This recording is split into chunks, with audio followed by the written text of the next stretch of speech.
Hello दोस्तों, कैसे हो? बदलाव से कभी दुखी नहीं होना चाहिए, बल्कि सकारात्मक सोच के साथ में आगे बढ़ना चाहिए। आज अपन इस वीडियो में डिस्कस करेंगे कि माननीय सुप्रीम कोर्ट ने क्या डिसीजन लिया है, क्या क्लियर डिसीजन दे दिया है नीट पे कि नहीं दिया है, आगे की कुछ डेट मिली है, उन सब पे हम एक एक करके चर्चा करते हैं। ध्यान से मेरी बात सुनते जाइएगा। देखो, एनटीए जो है उसको सुप्रीम कोर्ट ने ये बोला कि आपने जितना भी डेटा हमको दिया है या फिर जो भी बातें आप बोल रहे हैं, जिस बात का आप अपोज कर रहे हैं, उन सारी बातों का हमें क्लियरली एक्सप्लेनेशन चाहिए, जो कि एनटीए ने अभी तक क्लियर एक्सप्लेनेशन दिया नहीं है।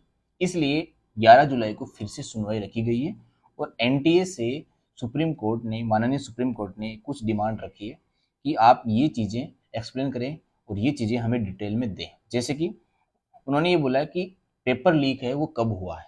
भाई, आपके पास में इंफॉर्मेशन तो पहुंची गई, क्योंकि सुप्रीम कोर्ट इस बात को मान मान गए हैं कि पेपर जो लीक हुआ है वो पेपर कंफर्मेशन के साथ में लीक बता रहे हैं। लेकिन अब ये पूछना चाह रहे हैं एनटीए से कि पेपर लीक हुआ है तो कब लीक हुआ है, कि भाई 4 तारीख को लीक हुआ है कि एग्जाम के बाद में लीक हुआ है।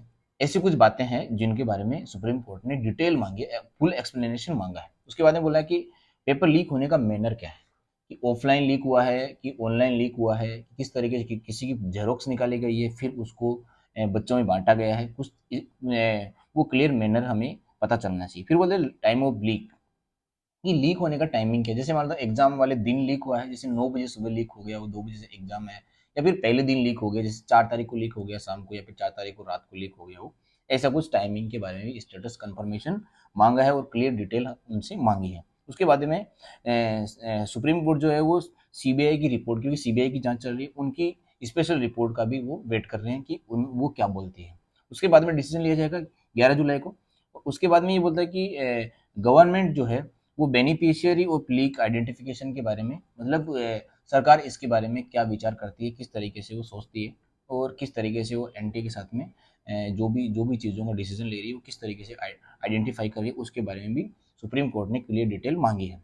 उसके बाद में बोलते हैं कि इसमें डेटा एनालिटिक्स जो है वो क्या है, कि कितने बच्चों का लीक हुआ है, कौन कौन से सेंटर्स थे, किस किस तरीके से आपने कैमरा की मोनिटाइज वो है ना मॉनिटरिंग की है, किस तरीके से बहुत सारी चीज़ों के बारे में उन्होंने आपसे डिटेल मांगी है, किससे, एनटीए से।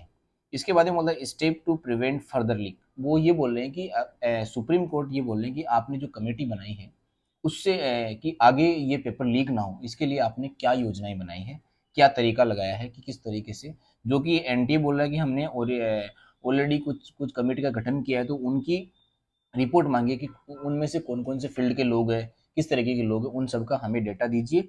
या फिर आप नहीं बना पा रहे हैं प्रॉपर तरीके से कमेटी, तो हम आपकी हेल्प जरूर करेंगे, ये सुप्रीम कोर्ट ने खुद ने बोला है। इसके बाद में बोलते हैं कि जो पिटिशन फाइल हुई है उन सब का हमें क्लियरली क्या की है ना, क्लब सिमिलैरिटी मांगी, जिससे कि रीनो नो नो रीनीट की पिटिशन है, रीनीट की पिटिशन है, या फिर और टाइप की जो जो भी पिटिशंस है, उन सभी को हमें क्लब करके हमें फाइल की फॉर्म में आप अवेलेबल कराएं 11 जुलाई से पहले पहले, या फिर ताकि हम 11 जुलाई से उस पर निर्णय ले सकें, ये सुप्रीम कोर्ट का मानना है। उसके बाद में कुछ रेड फ्लैग्स से आइडेंटिफाई किए गए हैं, जिसमें ये बताने की कोशिश की जा रही है कि कई बच्चों के 720 में 720 नंबर आए हैं। तो सुप्रीम कोर्ट खुद ही मानता है कि देखो 720 नंबर जिन बच्चों के आए हैं, क्या वो सारे फर्जी है? तो सारे तो फर्जी नहीं हो सकता, कई बच्चे ऐसे भी जिन्होंने पूरी जान जी जान लगा के मेहनत करके 720 में से 720 नंबर लेके आए हैं।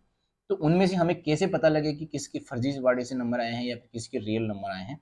तो 720 में से 720 आने वाले जो रेड फ्लैग्स है उनको आइडेंटिफाई किया गया है, तो उनकी सारी सारी डिटेल हमें चाहिए। जैसे कि किसी बच्चों के 720 में 720 नंबर आए हैं, वो पर वो 12th में फेल बताया जा रहा है, किसी बच्चे के किसी पर्टिकुलर सब्जेक्ट में फुल में से फुल मार्क्स आए हैं और वो कहीं ना कहीं बोर्ड में उनका वो पर्टिकुलर सब्जेक्ट का पेपर क्लियर ही नहीं हुआ है। तो ऐसे बहुत सारे कैटेगरी के बच्चे हैं जिनमें, और फिर ग्रेस मार्किंग के बारे में भी थोड़ी चर्चा की गई कि ग्रेस मार्किंग आपने जो किया है उस पे आपकी जो है डिटेल है वो हमें जरूर आप शेयर करिएगा।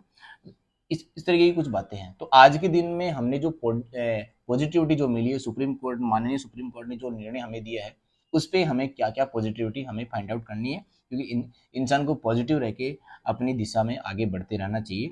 तो सुप्रीम कोर्ट ने ये बोला है कि ऑल डिटेल्स जो है वो एनटीए से मांगी है। एक तरीके से एनटीए को ये इस बात के लिए प्रेशराइज किया गया है कि तुमसे जो भी बात पूछी जाए उसको तुम गोल गोल घुमाए जा रहे हो। तो गोल गोल घूमना नहीं है, क्योंकि ये 25 लाख स्टूडेंट्स का फ्यूचर का सवाल है। इसलिए आप गोल गोल ना घुमा के सारी चीज़ों पे क्लियरली डिटेल के साथ में हमें एक्सप्लेनेशन दीजिएगा। इसके बाद में बोलते हैं कि सुप्रीम कोर्ट ये बोलता है कि एनटीए से हम प्रॉपर तरीके से डेटा एनालिटिक्स के बारे में एक्सपेक्टेशन रखते हैं कि ये सारा सारा डेटा लेके आएंगे, और ताकि हम अच्छे तरीके से डिसीजन ले सके 11 जुलाई को। और इसके बाद में बोलते हैं कि जो भी कमेटी है वो कमेटी का गठन करो प्रॉपर तरीके से। अगर आप प्रॉपर तरीके से कमेटी का गठन नहीं कर पा रहे तो माननीय सुप्रीम कोर्ट खुद बोल रहे हैं कि हम आपकी हेल्प करेंगे, अलग अलग फील्ड के लोगों को हम वहाँ पे इन्वॉल्व करेंगे, ताकि हमें ये श्योरिटी रहे कि आगे आने वाले टाइम में नीट का पेपर लीक ना हो। ऐसी कुछ बातें सुप्रीम कोर्ट ने बोली। अब बोलते हैं कि अब क्या होने वाला है। तो हम सुप्रीम कोर्ट तो है नहीं, और ना हम सुप्रीम कोर्ट से ऊपर है। देखो, माननीय सुप्रीम कोर्ट हमारे देश का सबसे सर्वमान्य सुप्रीम कोर्ट है, सर्वोच्च न्यायालय है। तो वो जो भी डिसीजन देगा उन्हें हमें स्वीकार करना पड़ेगा, और हम स्वीकार करते आए हैं। तो 8 जुलाई को कोई डिसीजन, क्लियर डिसीजन नहीं आया है, ना तो रीनीट पे आया है, ना किसी मतलब काउंसलिंग पे लेके कुछ चर्चा की गई है। तो 8 जुलाई को कोई डिसीजन नहीं आया है। एनटीए से बहुत सारी चीज़ें मांगी है। अब 11 जुलाई को जो हियरिंग है उस पे एनटीए के ये सारे एक्सप्लेनेशन के साथ में सीबीआई की रिपोर्ट का सुप्रीम कोर्ट को इंतजार है, और 11 जुलाई को हमें क्लियरली, शायद क्लियरली या फिर कुछ डेट एक्सटेंड करके भी बोला जा सकता है, लेकिन 11 जुलाई को बहुत सारी पिक्चर क्लियर हो जाएगी कि रीनीट होगा नहीं होगा, होगा तो कितनी जगह पे होगा, जिन बच्चों के साथ में न्याय हुआ है, जिन बच्चों के साथ में अन्याय हुआ है, उन सारी सारी चीज़ों को कंसिडर करके इस माननीय सुप्रीम कोर्ट 11 जुलाई को डिसीजन दे सकते हैं।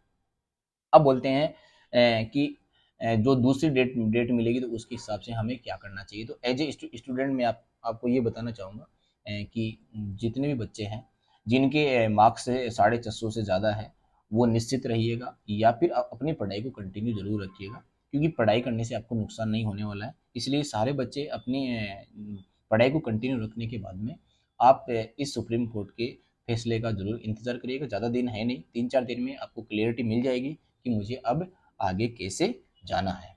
Okay, thank you.